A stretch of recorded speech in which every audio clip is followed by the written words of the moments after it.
સરકારે જેવી સત્તા ઉપર આવ્યા પછી પહેલી ખેડૂતોના તમામ ઉપર એને જીએસટી લગાડી. એટલે આવા અનેક પ્રશ્નો છે. હમણાં આપણે આ વખતે અતિવૃષ્ટિ માટે કરીને આવેદન પત્ર આપ્યા, એમાં ખેડૂતોએ સાથ સહકાર પણ આપ્યો અને ખૂબ મોટી વાતો થઈ. જ્યારે મુખ્યમંત્રી આવ્યા ને ત્યારે તો બધાને એમ હતું ને, આ બધા પત્રકારોએ બધાએ એવો મોટો લેખ લખ્યા, જાણે માવને થરાદને સોયગામને તો એવી દિવાળી જ કરાવશે કે જાણે કોઈ વર ના આવી હોય એવી દિવાળી કરાવશે.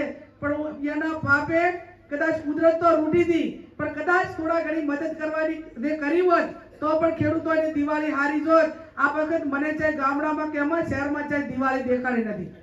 એનું કારણ કે ખેડૂત એ પોતે ધરાશય થઈ ગયો હોય. ખેડૂતને માત્ર પોતાની આવક એના ઉપર જ હોય અને એ જ્યારે ખેડૂતનો તમામ પાક નિષ્ફળ ગયો હોય ત્યારે એને દિવાળી જેવું એના ઘરે દેખાતું હોતું નથી.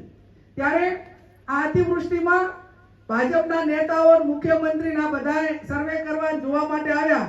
એટલે ઓલા ભાજપના અંધભક્તો છે ને એ પહેલથી કરીને કોંગ્રેસના આગેવાનોને એમ કે તમે આ મુખ્યમંત્રીને આવવાના ને એટલે કે ગામમાં અહીંયા ના આવતા, નકર તમે બોલશો ને એટલે વળતરને પણ અહીંયા કઈ રજૂઆત ના કરવડાય.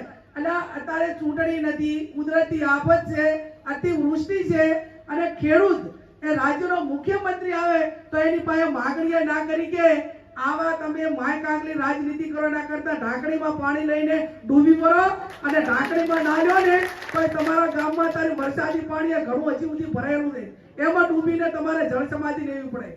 આ આટલા એને ખેડૂત તરીકે બધા જ ખેડૂતો છે.